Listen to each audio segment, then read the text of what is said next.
पहले से ही सब कुछ तय होने के बावजूद भी प्रो रेसलिंग सबसे खतरनाक खेलों में से एक है, जहां एक खिलाड़ी खुद को घायल कर सकता है। मैच में सिर्फ एक गलत मूव, एक गंभीर चोट या यहां तक कि मौत का कारण भी बन सकता है।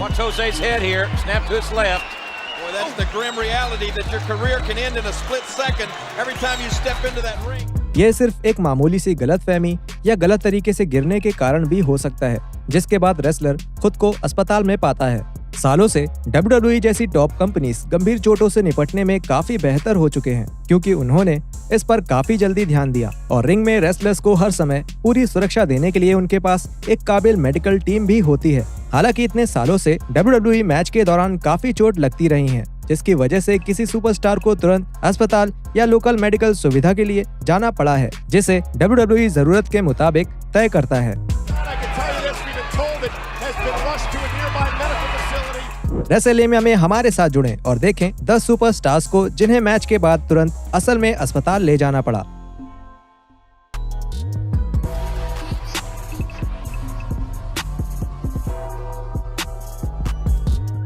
रोजाना रेसलिंग वीडियोस के लिए चैनल को सब्सक्राइब और नोटिफिकेशन बेल को दबाना ना भूलें। Jax would connect. Watch. Boom! Right in the face of Becky Lynch, which is what caused the fractured face and severe concussion. Number 1, Enzo Amore. You got over it. Everybody say. Everybody say. Enzo Amore दुनिया के कोई सबसे शानदार wrestler नहीं थे, क्योंकि ये वही शख्स थे जिनका पैर रिस्ट लॉक से बचने के दौरान टूट गया था। वो काफी हद तक सिर्फ एक प्रोमो किंग थे। AJ Styles, you got a haircut like a soccer mom, ain't doing? लेकिन एंजो के सबसे खराब पलों में से एक पल 2016 के पेबैक पे पर व्यू मैच में आया, जो कि पे पर व्यू के मेन रोस्टर में एंजो और बिग कैस का पहला मैच था।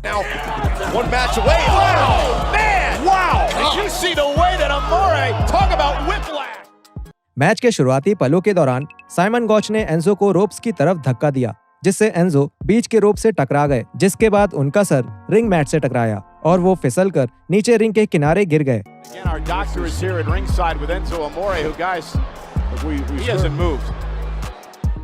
उसके बाद रेफरी के बीच में आने पर भी गॉच अमोरे को ऊपर उठाने की कोशिश कर रहे थे, जिसके बाद ये मैच बिना किसी नतीजे के खत्म हो गया। एंजो बुरी तरह से घायल थे और उन्हें तुरंत अस्पताल ले जाया गया, जहां बताया गया कि उन्हें गंभीर कंकशन हुआ था। खुशकिस्मती से वो सही सलामत थे। Number 2, Eddie Guerrero. Eddie Guerrero सबसे ज्यादा चहीते और सफल रेसलर्स में से एक हैं।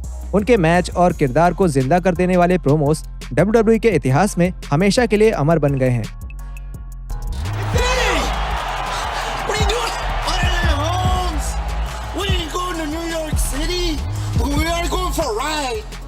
एडी को उनकी कई सारी लड़ाइयों के लिए जाना जाता था और उनमें से एक थी 2004 में जॉन ब्रैडशॉ लेफील्ड से हुई उनकी लड़ाई। हालांकि इस लड़ाई के इतना फेमस होने के पीछे जजमेंट डे पे पर व्यू में हुई एक बेहद खतरनाक गलती का बड़ा हाथ था। एडी और JBL के बीच उस मेन इवेंट में मैच के आखिर में एडी को चेयर से लगने वाली अब तक की सबसे जोरदार चोट लगी। हालांकि एडी का खून कुछ ज्यादा ही बह गया और पूरी की पूरी रिंग खून से लथपथ हो गई, जो कि WWE इतिहास का सबसे ज्यादा दिल दहला देने वाला मंजर था।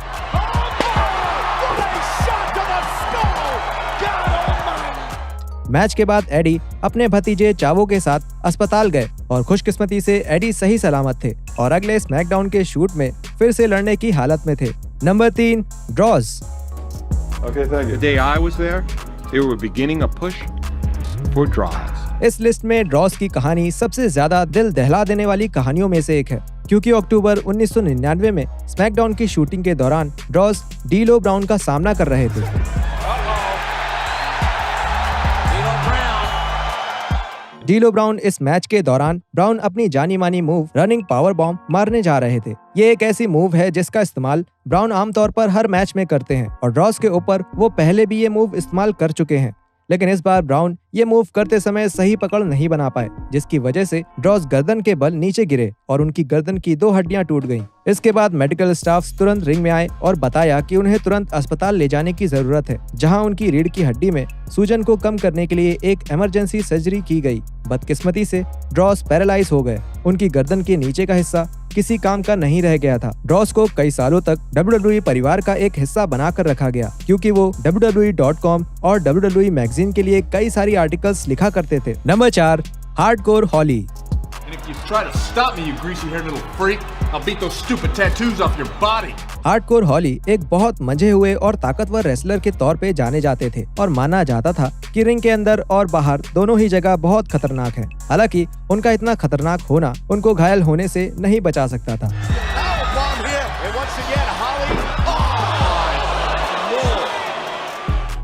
2002 में ब्रॉक लेसनर के साथ एक मैच में लेसनर ने एक गलत पावर बॉम्ब के कारण उनको सीधे गर्दन के बल नीचे पटक दिया, जिससे उनकी गर्दन की हड्डी टूट गई।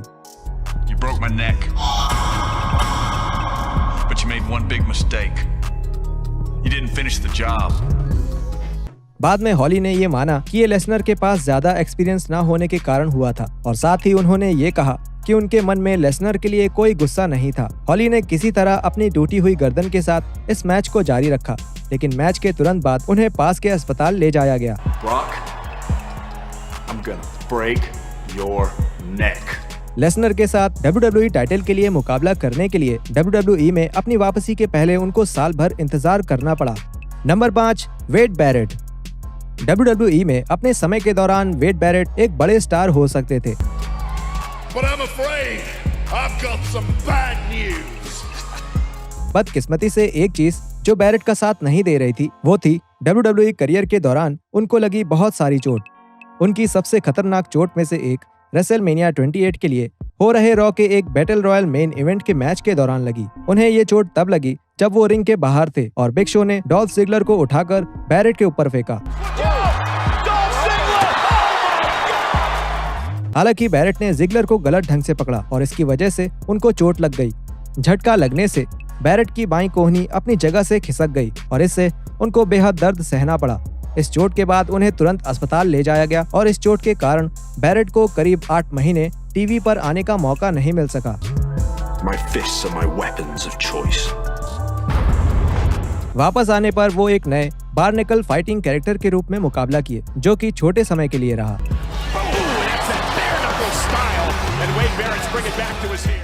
Number 6, triple H.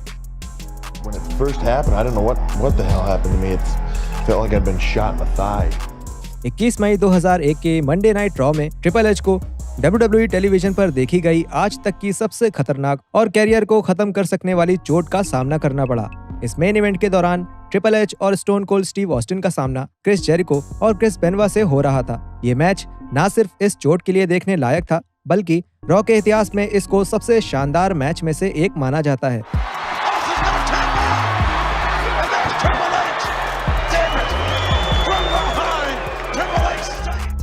इस मैच में जेरिको ने ऑस्टिन को अपने वॉल्स ऑफ जेरिको में जकड़ रखा था, लेकिन तभी ट्रिपल एच आकर उनकी पकड़ को तोड़ देते हैं। लेकिन ऐसा करते हुए उनकी बाएं क्वाड्रिसेप मसल टूट जाती है, जिसकी वजह से वो हड्डी से पूरी तरह से अलग हो जाती है।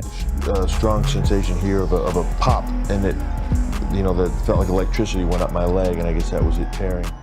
ट्रिपल एच अपने बाएं पैर के ऊपर जरा सा भी भार नहीं डाल पा रहे थे। किसी तरह उन्होंने अपना पूरा मैच एक पैर पर लड़ते हुए जारी रखा।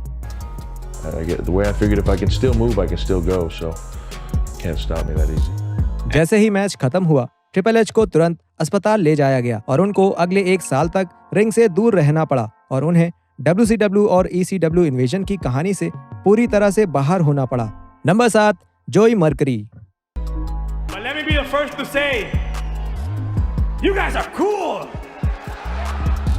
रूथलेस एग्रेशन एरा के दौरान जोई मर्करी, जॉनी नाइट्रो और मोलिना की जोड़ी से बना M&M ट्रायो काफी मशहूर था। एक ऐसा पल था जो उनके लिए महान था, हालांकि वो गलत कारणों से महान था।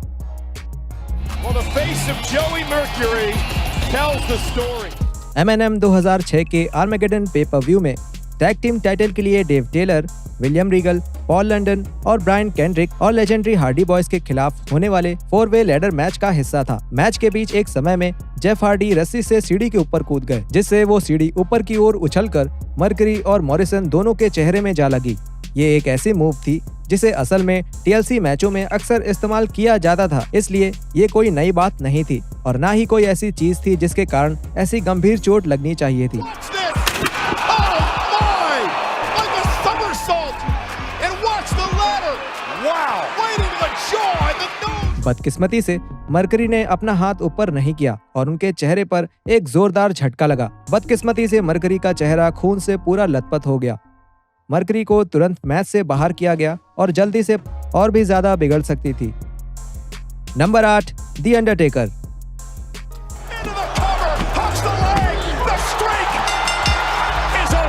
रेसलमेनिया 30 अंडरटेकर के लेजेंडरी स्ट्रीक को तोड़ने के लिए बदनाम है। इस मैच में लेसनर ही वो थे जिसने आखिरकार उस स्ट्रीक को तोड़ा, जिसके बाद आज तक फैंस बटे हुए हैं।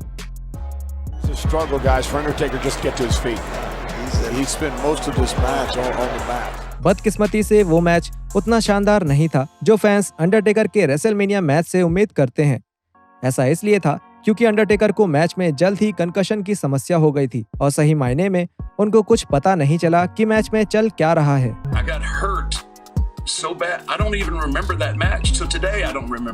हाल ही में अंडरटेकर ने एक इंटरव्यू में कहा कि मैं साल में कुछ ही समय से काम कर रहा हूं, तो मेरे ख्याल से जो हुआ वो साल में एक बार काम करने की वजह से आखिरकार मुझे नुकसान हुआ। ज्यादातर लोग ब्रॉक लेसनर की तरह नहीं होते और वो मुझे उस तरह नहीं फेंक सकते। ब्रॉक ने कुछ भी नहीं किया। मेरे ख्याल से ऐसा इसलिए हुआ क्योंकि मेरे शरीर को इस तरह के चोट बर्दाश्त करने की आदत नहीं है। रेसलमेनिया मैच के बाद अंडरटेकर की हालत को ध्यान में रखते हुए उनको फौरन अस्पताल ले जाया गया। ब्रॉक लेसनर, पॉल हेमन और विंस मैकमैन भी डेडमैन के साथ अस्पताल गए। रेसलमेनिया मैच के 2 घंटे पहले भी विंस मैकमैन अपनी रेसलमेनिया की जगह नहीं छोड़ते, तो ये दिखाता है कि अंडरटेकर को लेकर वो क्या सोचते हैं कि उन्होंने उनके साथ आने के लिए WWE के इतिहास का सबसे बड़ा पे पर व्यू इवेंट छोड़ दिया। Number 9, John Cena.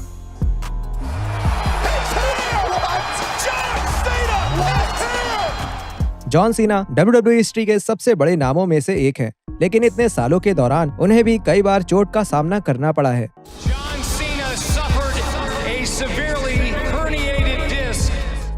जिन चोट के कारण उन्हें हॉस्पिटल जाना पड़ा उनमें से एक थी 2015 की गर्मी में उनके यूनाइटेड स्टेट्स टाइटल के लिए खुली चुनौती के दौरान लगी चोट।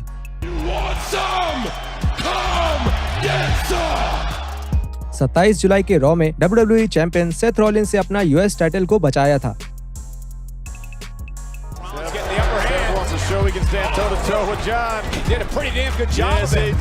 इस मैच के दौरान रॉलिन्स ने घुटने से सीना के चेहरे पर मारा, जिससे उनकी नाक से खून निकलने लगा और उनकी नाक पर चोट आ गई। सीना साफ तौर से दर्द में दिखाई दे रहे थे और उनको सांस लेने में भी दिक्कत हो रही थी। फिर भी उन्होंने मैच में अपनी लड़ाई जारी रखी और खत्म भी किया।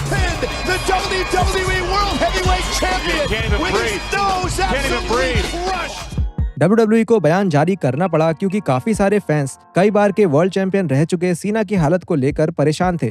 बयान ये था कि जैसा कि आपने आज रात टेलीविजन पर देखा होगा कि जॉन सीना की नाक में चोट लगी और उनकी नाक की हड्डी थोड़ी खिसक गई है, इसलिए हम उन्हें लोकल इमरजेंसी रूम में ले गए ताकि कान, नाक और गले के डॉक्टर उनकी जांच कर सके, जिन्हें उस रात बुलाया गया, और देखते हैं कि इसे ठीक करने के लिए क्या क्या किया जा सकता है। सीना पूरी तरह ठीक हो गए और 1 महीने बाद समर स्लैम में रॉलिन्स का सामना करने के लिए आए और इस मैच को फैंस ने काफी ज्यादा पसंद किया। Number 10, stone cold Steve Austin.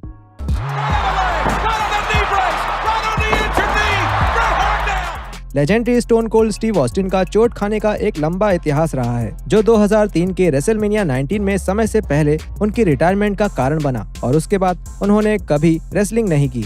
उनके जल्द रिटायरमेंट के पीछे जिस चोट का हाथ था वो उनकी गर्दन में लगी एक चोट थी, जो उनको 1997 में समर स्लैम ओवन हार्ट के खिलाफ एक मैच में लगी थी।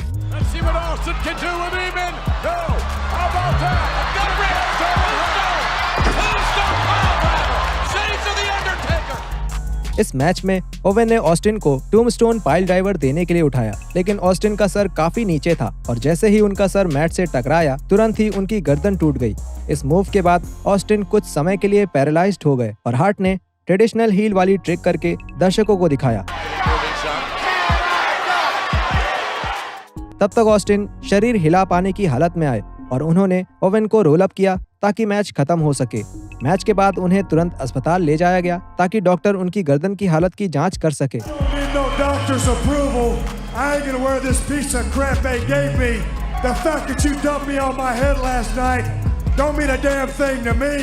चौंकाने वाली बात है कि ऑस्टिन सिर्फ कुछ ही महीनों के लिए बाहर थे, लेकिन अगले कुछ सालों तक उनकी गर्दन उनके लिए मुसीबत का कारण बनती रही।